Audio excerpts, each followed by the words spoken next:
অগস্টে শেখ হাসিনা পালিয়ে যাওয়ার পর সেই অগস্ট থেকে আপনি বলে আসছেন যে আওয়ামী লীগকে বাদ রেখে নিষিদ্ধ করে নির্বাচন, গণতন্ত্র ঠিকঠাক চর্চা হবে না। আমি প্যারাফ্রেজ করছি, correct me if I am রং। প্রধান উপদেষ্টা ডক্টর মোহাম্মদ ইউনূসও সম্প্রতি সরাসরি বলেছেন বিএনপি যেহেতু চায় না সেহেতু আওয়ামী লীগকে নিয়েই নির্বাচন হবে। আওয়ামী লীগ নিয়ে আপনাদের এই অবস্থানের কারণ কি? প্রতিপক্ষের নিষ্ক্রিয়তার আমার মনে হয় এই জায়গায় বলতে আমি বাধ্য হচ্ছি, এই জায়গায় বলতে আমি বাধ্য হচ্ছি যে প্রফেসর ইউনূস সাহেব সঠিক, আমরা যেটা বলেছি সেটা সঠিকভাবে তিনি প্রেজেন্ট করেন নাই। কারণ আমরা চাই, এই কথা আমরা কোথাও বলিনি। আমরা বারবার একটা কথাই বলে এসেছি যে আওয়ামী লীগ একটা রাজনৈতিক দল, সে রাজনীতিতে থাকবে কিনা, নির্বাচন করবে কিনা, it will be decided by the people, not by any particular political party. আমি একটা রাজনৈতিক দল, আওয়ামী লীগ একটা রাজনৈতিক দল। সুতরাং আমি মনে করি এটা আমাদের জন্য শোভনীয় নয়, শালীন নয় যে আরেকটা দল থাকবে কি থাকবে সেই সম্পর্কে কমেন্ট করা। ওকে, পরিষ্কার। নির্বাচনেই সিদ্ধান্ত হবে যে আওয়ামী লীগ থাকবে কি থাকবে না। তাহলে হচ্ছে যে আপনাদের সাথে এইটা নিয়ে ডক্টর ইউনূসের আসলে সেই অর্থে কথা হয় না। আপনি বললেন যে সেটা আসলে হয়তো ওনার কাছে ভুল উপস্থাপন করা হয়েছে বা উনি ভুল বুঝেছেন। আমি জানি না উনি কিভাবে বলেছেন, এটা ওনার বক্তব্য, কিন্তু আমরা এই ধরনের কোনো বক্তব্য দেইনি। দর্শকদের মধ্যে অনেকেই একটি প্রশ্ন করছেন, একটু যেটি হচ্ছে যে আপনি গত 15 বছরের, বা যদি আমি বলি যে শেষ 7-8 বছরে আপনি অনেক বেশি যার সাথে মাঠের রাজনীতিতে আপনার কথার লড়াই হয়েছে, সে ওবায়দুল কাদের সাহেব একবার বলেছিলেন যে আপনার বাসায় গিয়ে উঠবেন এবং উনি এখন কোথায় আছেন সেটি জানেন না। আপনি জানেন কিনা এটি কেউ জানতে চাইছেন। আপনার কাছে আশ্রয় চেয়েছিলেন কিনা তিনি, আর কি প্রশ্নটা অনেকটা। আমি এই ধরনের প্রশ্নের উত্তর দেই না। ওকে, এটাকে আমি মনে করি যে রাজনীতিটা এটা খুব ইম্পর্টেন্ট না।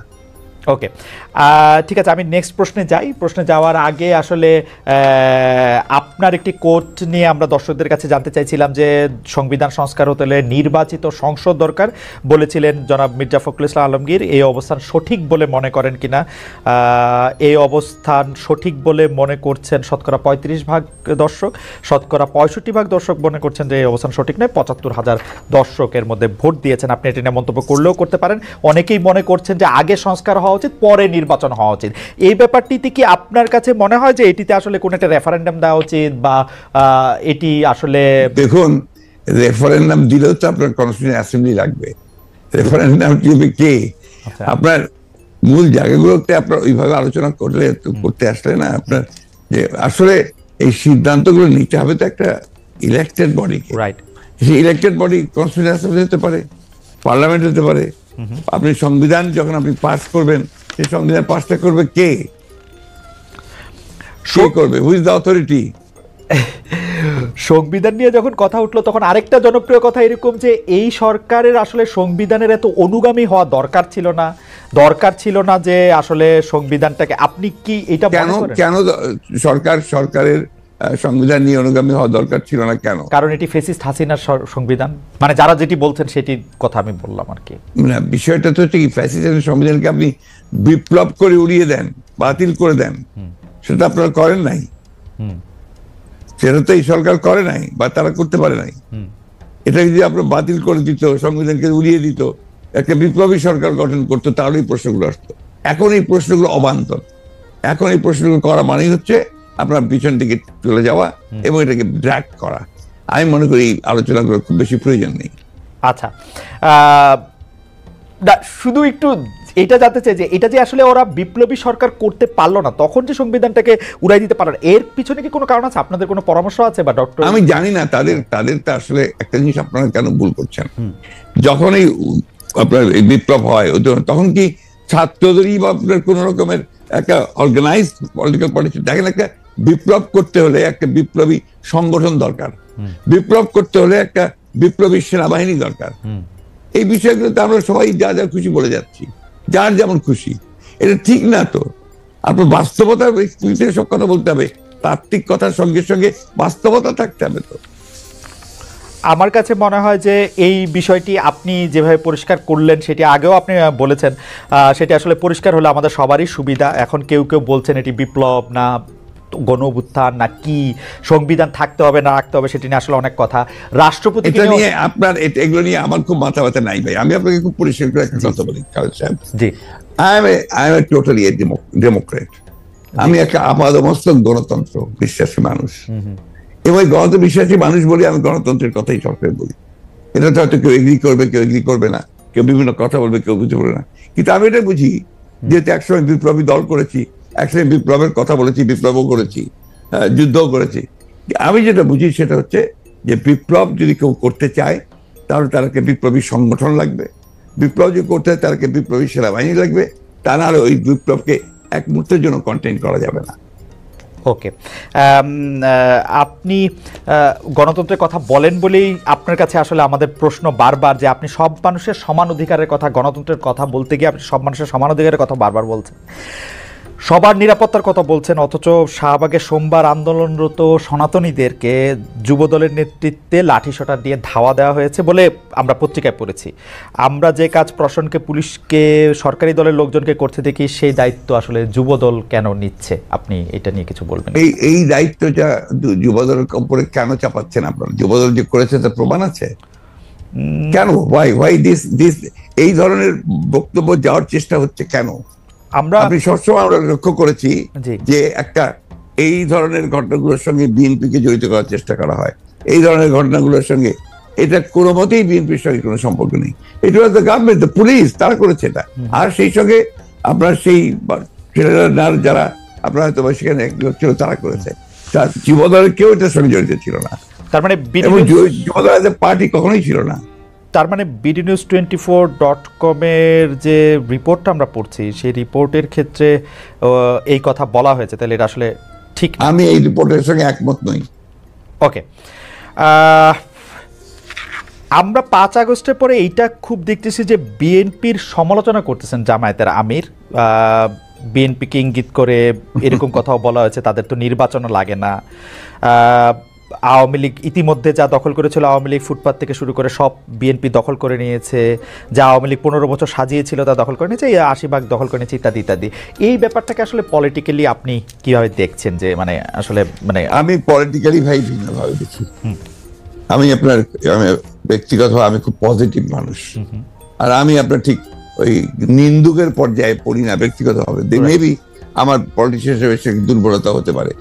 আমি প্রত্যেকটা জিনিসকে আপনার সামনে ফরওয়ার্ড লুকিং দেখতে চাই এবং একটা পজিটিভ ভাবে দেখতে চাই। তো সেই কারণেই আপনার জামাত ইসলাম কি বললো না বললো, কবে কি বলেছে না বলেছে, এইগুলো আমি খুব বেশি দেখি না। আপনাকে আমি সত্য কথা বলছি, আমি মনে করি যে জামাত ইসলাম আমাদের সঙ্গে ইতিপূর্বে ফ্যাসিস্ট বিরোধী আন্দোলন করেছে, ছিল। তারা যদি আমরা যুগপৎ আন্দোলন করেছি, তারা যদি আমাদের সঙ্গে আবারও থাকে এবং করে, তখন আমরা সেগুলো চিন্তা করে দেখবো যে তাদের সঙ্গে আমরা কাজ করতে পারবো কি পারবো না। তো জামাত ইসলামের সঙ্গে এই যে একটা বিরোধ সৃষ্টি করার চেষ্টা, বা অন্যান্য দলগুলোর সঙ্গে বিরোধ সৃষ্টি করার চেষ্টা, গণতান্ত্রিক দলগুলোর সঙ্গে বিরোধ সৃষ্টি করার চেষ্টা, এটাকে আমি মনে করি এটা বোধহয় গণতন্ত্রের জন্য খুব শুভ নয়। আমরা এটি দেখেছিলাম যে এই শেখ হাসিনা সরকারের সময়ও আপনি সব সময় সব রাজনৈতিক দলের সাথে সংলাপ, আলোচনা, কথাবার্তা প্রাধান্য দিয়েছেন। যারাই আপনার কাছে এসছেন বা যারাই আপনাদের সাথে কথা বলতে চেয়েছেন তাদের সাথে কি ধরেন আমরা এক ধরনের নাগরিক ঐক্য দেখেছিলাম, মানে নাগরিক ঐক্যকে আমরা একসাথে দেখেছিলাম।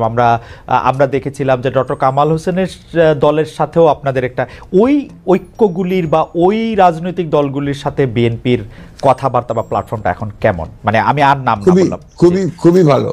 আমাদের প্রত্যেকটি দলের সঙ্গে প্রত্যেকেরই আপনার অত্যন্ত চমৎকার একটা আপনার যোগাযোগ আছে।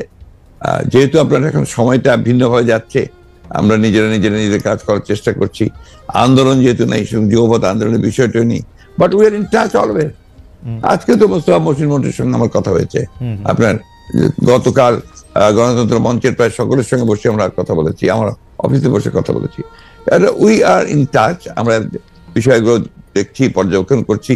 আমরা সরকারকে যতটুকু পারা যায় আমাদের পরামর্শ দেওয়ার চেষ্টা করছি। আমরা গণতন্ত্রটা চাই, আমরা নির্বাচনটা চাই দেশের স্বার্থে, জনগণের স্বার্থে। কালের কণ্ঠকে আপনি একটি সাক্ষাৎকার দিয়েছিলেন, সেখানে জাতীয় সরকার নিয়ে একটি প্রশ্ন আসছিল। সেখানে আপনি বলছিলেন যে এরই মধ্যে আন্দোলন অংশগ্রহণকারী একটি দল নিয়ে একটি জাতীয় সরকার গঠন করার কথা বলেছি। এই জাতীয় সরকারটার কি নির্বাচন পরবর্তী সময়ে হবে? এটা কিসের ভিত্তিতে আপনার জাতীয় সরকার? আমরা বলেছিলাম যখন আমরা আপনার যুগপৎ আন্দোলনে যাই, সমস্ত রাজনৈতিক দলগুলোর সাথে আমরা আলোচনা শুরু করি, এটা ছিল আমাদের প্রায় 2-3 বছরের একটা প্রক্রিয়া। 2-3 বছরের এই প্রক্রিয়ার পরে আমরা ওই যুগপৎ আন্দোলনে একমত হই এবং এটাতে এগিয়ে যাই। এখানে আমরা যেটা চিন্তা করেছিলাম যে আমরা পর এই প্রশ্ন অবশ্য অনেকবার আপনার সামনে এসছে, তারপর আমি আপনাকে বলি, যেহেতু আপনার সাথে আমার দেখা হচ্ছে নতুন একটা ঘটনার পরে, এই প্রসঙ্গে নতুন একটা ঘটনার পরে, আপনি কিন্তু যে কোনো জায়গাতে এক ধরনের সমন্বয়ের প্রত্যাশী একজন মানুষ, ক্ষমা করার পক্ষে একজন মানুষ। আপনি সর্বশেষ যে আওয়ামী লীগের রাজনীতি নিষিদ্ধ করা হলো এবং দলকে আসলে তার সকল কার্যক্রম নিষিদ্ধ করা হলো, এইটা নিয়ে আমরা দেখেছি যে আপনার দলকে যারা সমর্থন করেন তারাও সেই নিষিদ্ধের দাবি করেছেন, কিন্তু আমি আপনার পার্সোনাল মতামত জানতে চাই যে আপনি এটা আসলে লাইক করেছেন কিনা, বা আপনি এটা পছন্দ করেছেন কিনা, বা আপনার যদি একক ক্ষমতা নেয়ার মানে সিদ্ধান্ত নেওয়ার আপনি আপনার একক সিদ্ধান্ত প্রয়োগ করতেন, তাহলে আপনি এটা করতেন কিনা? দেখেন, এখানে অনেকগুলা বিষয়। আমাকে ইদানিং ফরেন মিশনের যারা বাংলাদেশে আছেন, এনভয় বা আপনার রাষ্ট্রদূত যারা আছেন, তারাও জিজ্ঞেস করেন যে ন্যাশনাল রিকনসিলিয়েশনের একটা জায়গা থাকা উচিত কিনা। আমি বলি অবশ্যই উচিত। তবে বিষয়টা হলো যে আমাদের ওন্ড গুলা একদম তাজা, ট্রমা গুলা এখনো মেন্টাল এবং ফিজিক্যাল ট্রমা এখনো বিদ্যমান। হাসপাতালের বেডে এখনো রয়ে গেছে ইনজিওর্ড পার্সন গুলো। শহীদ পরিবারের অনেকেই তাদের আপনজনের লাশও এখন পায় না, লাশের সন্ধান বা কবরের সন্ধানও পায়নি। সো এটা একদম তাজা একটা বিষয়। যেমন আমরা যদি সাউথ আফ্রিকার কথা ধরি, তাহলে ডিকেডস আফটার ডিকেডস এটাকে হিলিং করতে, রিকনসিলিয়েশনে আনতে সময় লেগেছে। অতএব মিনিমাম একটা সময় দিতে হবে। আওয়ামী লীগের ক্ষেত্রে কি হয়েছে, তাদেরকে নিষিদ্ধ করা হয়নি, তাদের কার্যক্রমের উপরে মানে নিষেধ আরোপ করা হয়েছে, তারা ফাংশন গুলা করতে পারবে। 15.5 বছর তো তারা সুযোগ পেয়েছিলেন। এই দেশে ফেয়ার ডেমোক্রেসি তারা চাইলে কিন্তু কালচার করতে পারতেন এবং ইতিহাসে স্মরণীয় হয়ে থাকতে পারতেন। কিন্তু আসলে আপনিও তো তাদের অনেক কর্মকাণ্ডের প্রতিবাদ করেছেন অত্যন্ত জোরালো ভাবে। আগের আপনার ঠিকানা থেকে, বর্তমান ঠিকানা থেকে, সব জায়গা থেকে আপনি যেখানে যখন ছিলেন আপনি করেছেন। কেন করলেন? এই জিনিসগুলো অ্যাকসেপ্টেবল ছিল না, এই জন্যই তো করেছেন। তো তারা তো 15.5 বছর মানুষকে তাদের কোনো ডেমোক্রেটিক এবং পলিটিক্যাল রাইট দেয় নাই। জাস্টিস পাওয়ার রাইটটাও তারা স্ন্যাচ করে নিয়েছিল। এই ধরনের সবগুলা রাইটই তো কার্যত তারা কেড়ে নিয়েছিল। আপনি যদি প্রেসের কথা বলেন, এখন তো অ্যাটলিস্ট যখন তখন যাকে তাকে, প্রধান উপদেষ্টাকে একটা কথা বলেছে ঢুকাই দাও, মামলা একটা দিয়ে তাকে সাথে সাথে ঢুকাই দাও, এই কাজ তো এখন হচ্ছে না। আয়নাগরের ঘটনা তো এখন একটু হইতেছে। মাননীয় আমির, একজন ইউটিউবার আছেন সাব্বির, তাকে জেলে দিয়ে দেওয়া হয়েছে প্রধান উপদেষ্টাকে, কি জানি বলছে। না, আমি বলতেছি সেটা, আমি বলছি যখন তখন হচ্ছে না, ঘন হচ্ছে না। 2-1টা কেস হইতেই পারে, এটা এক্সেপশন, কিন্তু আগে তো এটা ছিল প্র্যাকটিস এন্ড র্যান্ডম, এটা কিন্তু এখন হচ্ছে না। তারপরে আপনি দেখেন যে আয়নাগরের যে বিষয়টা, মানুষকে ধরে নিয়ে ঢুকাই দাও, হোয়ার অ্যাবাউট কেউ জানে না, তার ফ্যামিলি জানে না যে মানুষটা বেঁচে আছে নাকি মরেই গেছে। যদি মরে যায় তার কবর কোথায়, আদৌ জীবনে দেখবো কিনা তার কবরটা, সেটাও তো প্রশ্ন। এরকম তো ঘটনা ঘটেছে। এবং যাদেরকে আয়নাগরে নেওয়া হয়েছে তারা কিন্তু সবাই ফিরে আসেননি। তারা অনেকেই এখনো আমরা জানি না তারা কোথায় আছে, আদৌ বেঁচে আছেন কিনা। তো এগুলা তো এখন হচ্ছে না। আর বায়বীয় মামলা যেটা বলা হয় সরকারের পক্ষ থেকে, এখন সরকারের পক্ষ থেকে সেরকম মামলা নেই। এখন মামলা হচ্ছে পলিটিক্যাল যারা বিভিন্ন পার্টিজ আছেন তারা, সেই ক্ষেত্রে এক এক দলের এক একটা দৃষ্টিভঙ্গি। আমাদের দৃষ্টিভঙ্গি হচ্ছে যে ফর ফেয়ার জাস্টিস কমপ্লেইনটা পুরো অ্যাট্রোসিটি করেছেন যারা এটার পারপিটেটর, তাদেরকে ডিরেক্ট যারা আছেন তাদেরকে বাদ দিয়ে আমরা কোনো মামলায় কাউকে আসামি করিনি। এই জন্য আমাদের মামলায় শত কোনো আসামি নেই। অন্যান্য সংস্থার বা দলের বা অথরিটির থাকতে পারে। তো এই জিনিসগুলোর কিছুটা হলেও ডেভেলপমেন্ট হয়েছে, কিন্তু আরো অনেক হওয়ার প্রয়োজন আছে এবং সুযোগ আছে। এই ক্ষেত্রে আমি শুধু একটা লাইন করে একটু বোঝার জন্য, যে মানে আওয়ামী লীগ নিষিদ্ধ করা হয় নাই, আওয়ামী লীগের কার্যক্রম নিষিদ্ধ করা হয়েছে, দুইটার মধ্যে তফাৎ কি আসলে? মানে তারা মানে কি করতে পারবে আর কি করতে পারবে না, মানে একজন আওয়ামী লীগ কি করতে পারবে এখন? মানে আমার একটা মানে আমার একটা আন্ডারস্ট্যান্ডিং হচ্ছে আওয়ামী লীগ নিষিদ্ধ, তা আপনি বলতেছেন না দুইটার মধ্যে একটু তফাৎ আছে, তফাৎটা কি আসলে? দেখেন, নিষিদ্ধ তো আমাদেরও করা হয়েছিল, তাই না? এবং একবার না, আমাদের এই সংগঠনের জন্মের পরে দফায় দফায় আমাদেরকে নিষিদ্ধ করা হয়েছে। নিষিদ্ধ যখন কোনো সংগঠনকে করা হয় তখন এই সংগঠনের ব্যক্তিরাও বিভিন্ন ধরনের সমস্যায় পড়ে যান, এর সাথে রিলেটেড ব্যক্তিরা, এমনকি তাদের স্বাভাবিক জীবনযাত্রাটাও তাদের পক্ষে চালায় নেওয়া সম্ভব হয়। তারা যদি সমাজের কোনো ক্রিমিনাল ব্যক্তি নাও হয়ে থাকেন তবুও তাদের উপরে সমস্যা আরোপ হয়েছে। কিন্তু যখন কার্যক্রম নিষিদ্ধ থাকবে তখন ওই পলিটিক্যাল কার্যক্রমগুলো ছাড়া বাকি জীবনের সবই তো তারা করতে পারবে, করছে তো। আচ্ছা, তারা তো এই দেশ ছেড়ে সবাই তো আর চলে যাননি, সবাইকে জেলেও ঢুকানো হয়নি। এইটা একটু পরিষ্কার হয়েছে। জনাব যুদ্ধাপরাধের মামলায় জামাত নেতা এটিএম আজহারুল ইসলাম খালাস পাওয়ার পর আপনি একটি সংবাদ সম্মেলনে বলেছেন, জামায়াতে ইসলামী বা তার কোনো নেতাকর্মীর মাধ্যমে কেউ ক্ষতিগ্রস্ত হয়ে থাকলে তার কাছে নিঃশর্ত ক্ষমা চাই। এই ক্ষমা প্রার্থনায় কি ৭১ মুক্তিযুদ্ধের সময়টাও আছে কিনা সেটা সেদিন আপনি স্পষ্ট করেননি, আজকে এটা স্পষ্ট করবেন? মানে আপনি, অনেকেই প্রশ্ন করছেন যে জামায়াতের মাননীয় আমির ক্ষমা কিসের জন্য চাইলেন, মানে ৪৭-এর পর থেকে শুরু করে আজকে পর্যন্ত, শুধু ৭১ না, ৪৭-এর পর থেকে শুরু করে আজকে পর্যন্ত আমাদের দ্বারা যত মানুষ যত জায়গায় কষ্ট পেয়েছে, কেউ যদি ক্ষতিগ্রস্ত হয়ে থাকে, সেই মানুষগুলো তাদের সকলের কাছে আমি বিনা শর্তে ক্ষমা চেয়েছি। কেন ক্ষমা চেয়েছি? আমরা মানুষ, ইন্ডিভিজুয়াল মানুষ যেমন ভুল করতে পারে, মানুষের সমষ্টি একটা দলেরও বিভিন্ন ভুল সিদ্ধান্ত থাকতে পারে। কোনটা ভুল কোনটা সঠিক ইতিহাস এটা নির্ধারণ করবে। আজকে যেটাকে ভুল বলা হচ্ছে কালকে এটাই হয়তো সবচেয়ে বড় সঠিক হিসাবে প্রমাণিত হবে। আর ইতিহাসের পালাবদলে রাজনীতিতে সবাই জিতে না, কেউ জিতে কেউ হারে। আমরা আদর্শবাদী একটা দল, আমরা বিশ্বাস করি আমরা মানুষ ভুলের ঊর্ধ্বে নই। আমাদের দ্বারা, আমাদের সহকর্মীদের দ্বারা মানুষ বিভিন্ন ক্ষেত্রে কষ্ট পেতে পারে, ক্ষতিগ্রস্ত হতে পারে। আমি সব কিছুর জন্য কোনো শর্ত আরোপ না করেই মাপ চেয়েছি। ওকে, মানে ৪৭ এবং মাপ চাওয়ার মধ্যে কোনো পরাজয় নাই, অবশ্যই নাই। ৪৭ থেকে আজ পর্যন্ত যে কোনো কিছুর জন্য মানুষ আপনাদের কাছ থেকে যদি কোনো ধরনের আঘাত পেয়ে থাকে তার জন্য আপনি দুঃখ প্রকাশ করেছেন বা ক্ষমা চেয়েছেন।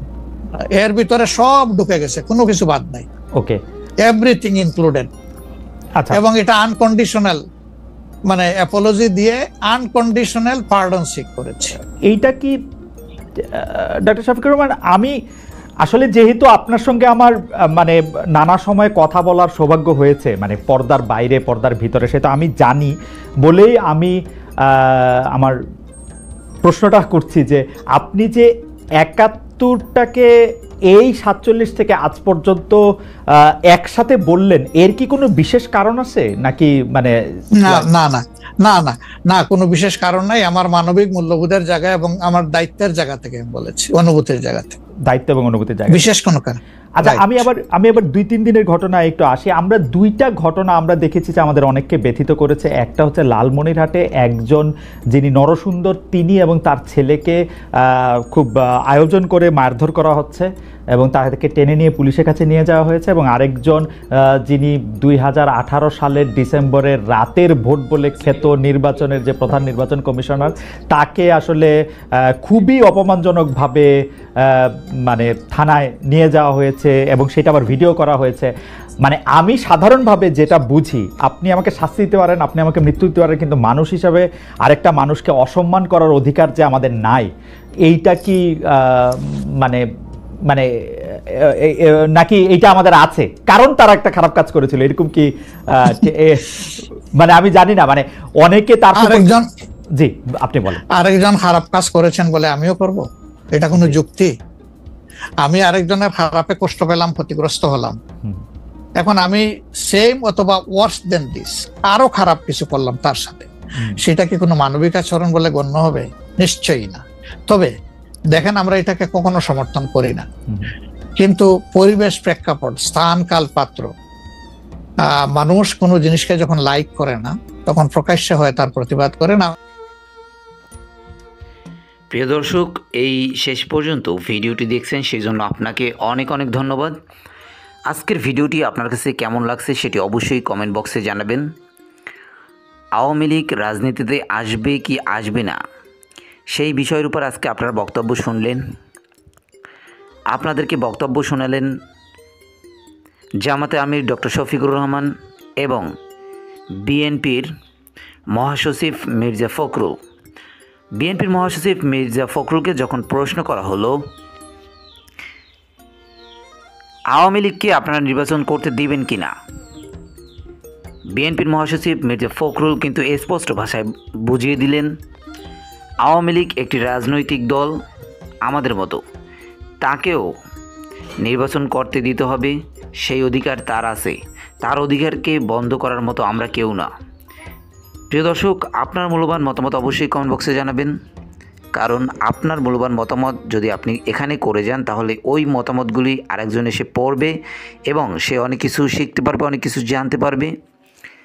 আপনি অবশ্যই যেহেতু এই শেষ পর্যন্ত ভিডিওটি দেখছেন সেহেতু আপনি বাংলাদেশটাকে নিয়ে অনেক কিছু ভাবেন, বাংলাদেশের ভালো কিছু হোক সেটিও আপনি অবশ্যই চান, বাংলাদেশের রাজনীতিতে ভালো কিছু আসুক সেটিও আপনি অবশ্যই চান। প্রিয় দর্শক, যদি এই ভালোর পক্ষ থাকেন, বাংলাদেশের রাজনীতিতে ভালো কিছু আসুক সেটির পক্ষে যদি আপনি থাকেন তাহলে আপনাকে উচিত একটি কমেন্ট করা এবং মানুষকে সচেতন করা। এখানে কমেন্ট করতে তো আপনার কোনো সমস্যা নাই, কারণ এখানে কমেন্ট করলে আপনাকে ফেসবুকের মতো কেউ দেখবে না, এখানে আপনাকে কেউ চাপ দিবে না। সো এখানে কিন্তু আপনি কমেন্ট করেই যেতে পারেন, কোনো সমস্যা নেই।